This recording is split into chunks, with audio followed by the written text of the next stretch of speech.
les petits esprits et les grands esprits. En fonction du comportement d'une personne, on peut déterminer son état d'esprit. Et dans ce monde, il y a différentes catégories. Il y en a 3, pour être plus précis. Les petits esprits, les esprits moyens et les grands esprits. La structure de la pensée et la manière qu'elle a de s'exprimer n'est absolument pas la même. Si tu veux t'entourer de personnes qui vont t'aider à t'élever, à devenir la meilleure version de qui tu es, tu dois absolument supprimer les petits esprits. Avoir des gens qui font partie des esprits moyens et t'entourer un maximum des grands esprits.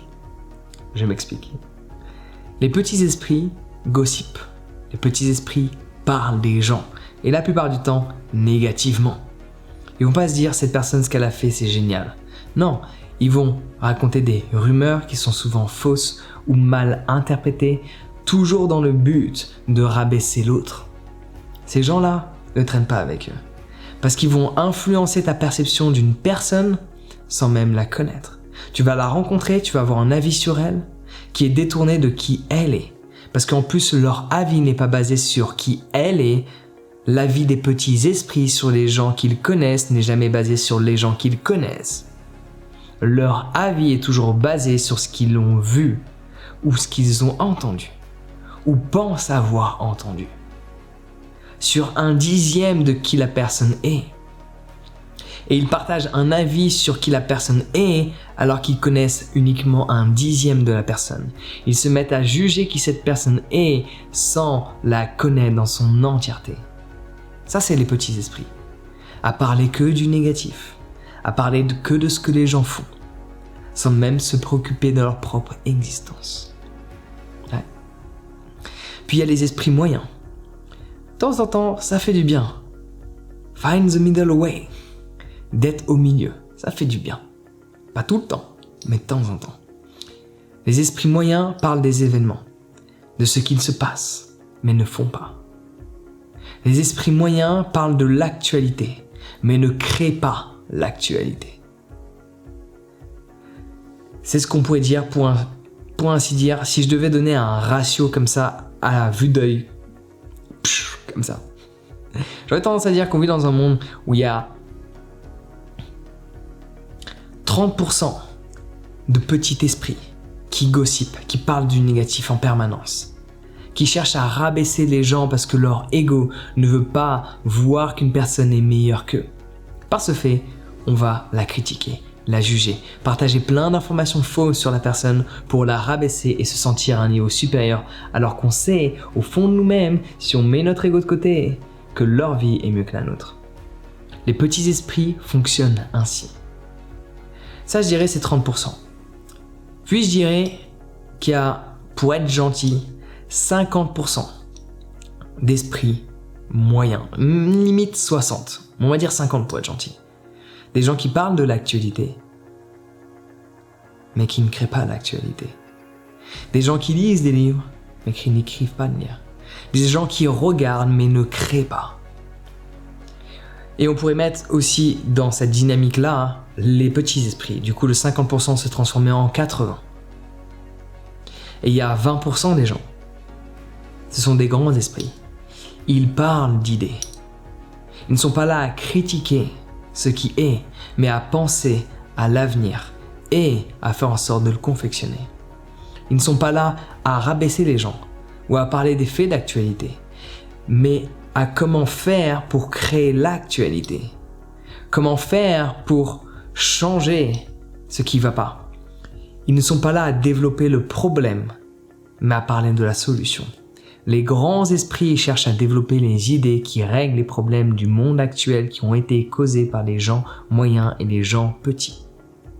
Ce terme n'est pas adéquat parce que forcément, on a une idée concise de ce que les gens petits. On va reformuler cela. La formulation n'était pas adéquate, je l'admets. Les problèmes créés de par le gossip des gens à esprit petit, qui ont influencé des gens à esprit moyen, qui étaient faibles mentalement, à se comporter différemment que ce qu'ils se seraient comportés s'ils n'étaient pas entourés de ces personnes qui les ont influencés. cette formulation est plus adaptée. Parce que les petits esprits influencent les esprits moyens qui sont trop faibles à penser comme eux. Ah oui, c'est vrai, cette personne elle a dit ça. Ah oui, c'est vrai, cette personne elle a fait ça. T'as l'esprit petit qui influence négativement l'esprit moyen pour le tirer vers le bas également. Les grands esprits ne traînent pas à côté des petits esprits. Par ce fait, ils ne peuvent pas être tirés vers le bas parce qu'ils s'entraident entre eux. Les esprits moyens sont entre les deux. On essaie de les tirer vers le haut, mais cela demande des efforts. Les petits esprits les tirent vers le bas, cela ne demande pas d'efforts. Monter demande toujours un effort supplémentaire, contrairement au fait de descendre. Monte en haut d'une montagne, descends d'une montagne. Et l'auto prend sens. Si tu gossipes aujourd'hui, si tu parles de plein de gens d'une manière négative, tu devrais arrêter tout de suite. Si tu parles de l'actualité, il n'y a rien de mal à ça, mais de temps en temps, fais en sorte de la créer. Fais en sorte de créer l'actualité plutôt que d'en parler. Arrête de parler des événements, fais en sorte de vivre des événements, de créer des événements.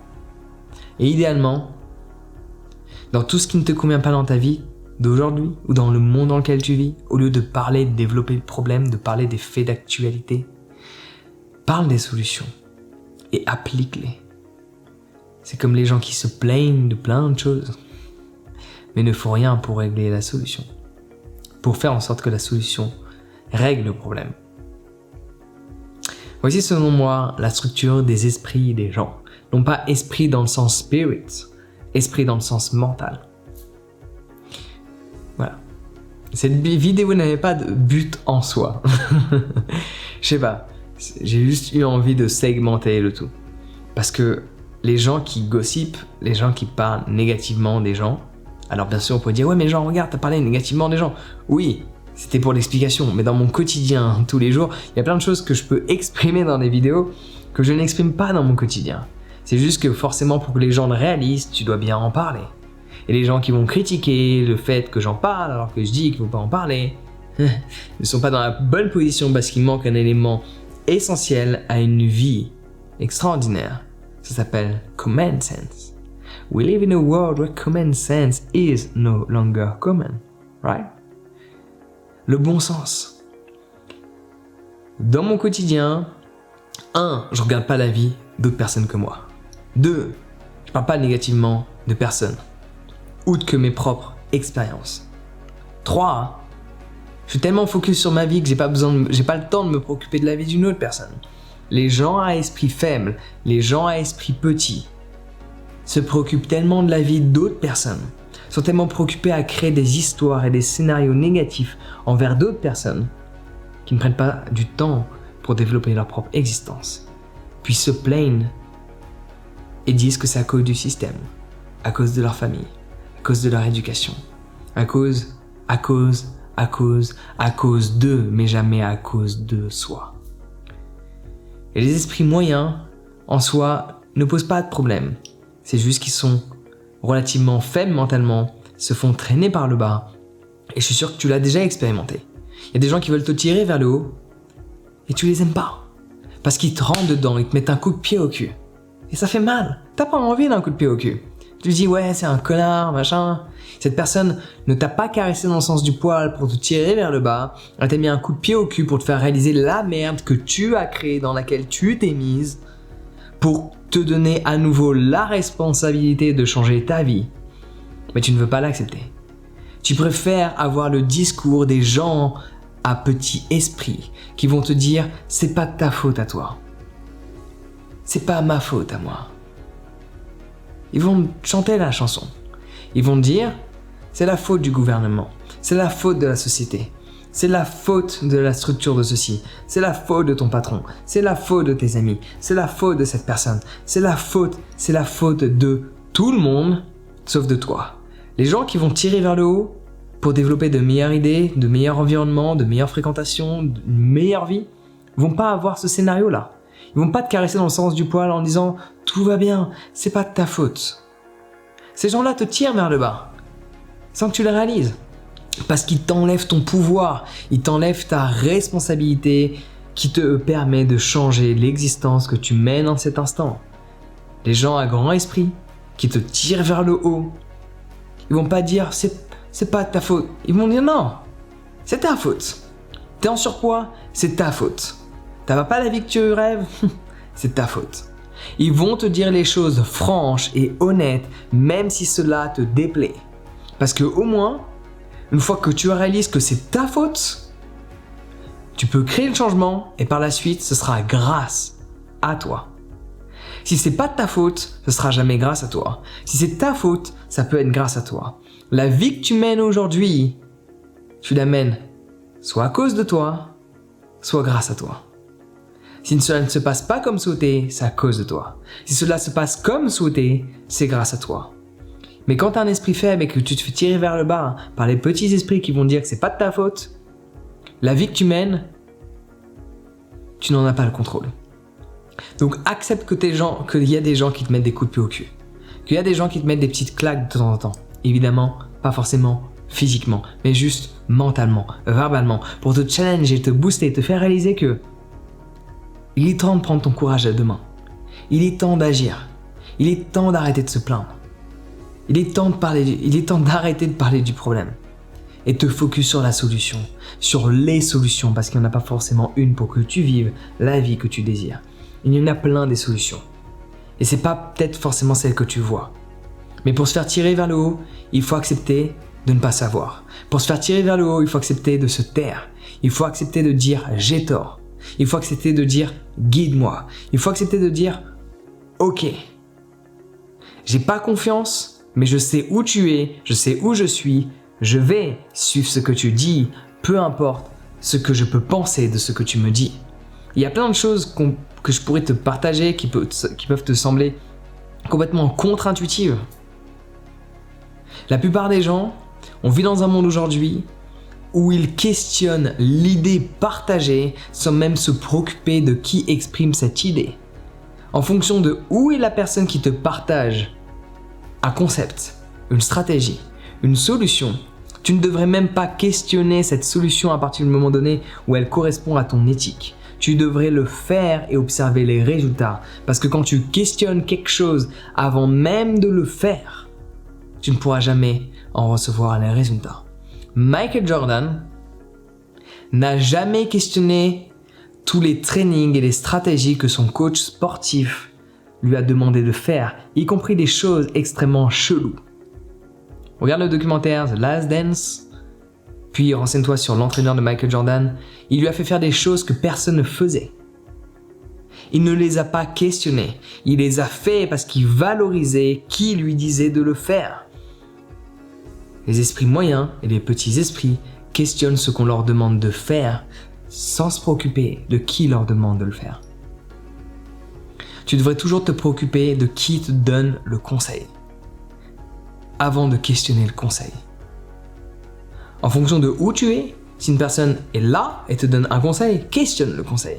Si une personne a 10 ans d'avance sur toi par rapport à un domaine bien spécifique et te donne un conseil, ne questionne pas le conseil. Suis le conseil, vis tes expériences, vis ce que tu dois vivre, observe le résultat et après tu pourras remettre en question ce qu'on t'a dit de faire que tu as effectué. Voilà, petite vidéo, punchline, en one shot, ça faisait du bien de ne pas savoir ce que j'ai raconté. Ça fait toujours du bien. Dis-moi ce que tu as pensé de cette petite vidéo qui n'avait pas forcément de but bien défini, j'ai juste envie de te partager des petits trucs comme ça. Dis-le-moi dans les commentaires. Partage de la positivité, ça fait toujours du bien. Et moi j'ai un conseil à te donner aussi. Apprends à booster la confiance que tu as en toi. Quand tu as confiance en toi, les choses que tu fais sont complètement différentes. Et à force de récupérer un résultat différent, ta vie est différente. Donc inscris-toi à ma formation sur la confiance en soi, plus de 11 heures de contenu exclusif qui vont vraiment t'aider à avoir une vie différente que celle que tu as aujourd'hui. Sur ce, prends soin de toi et passe une excellente journée.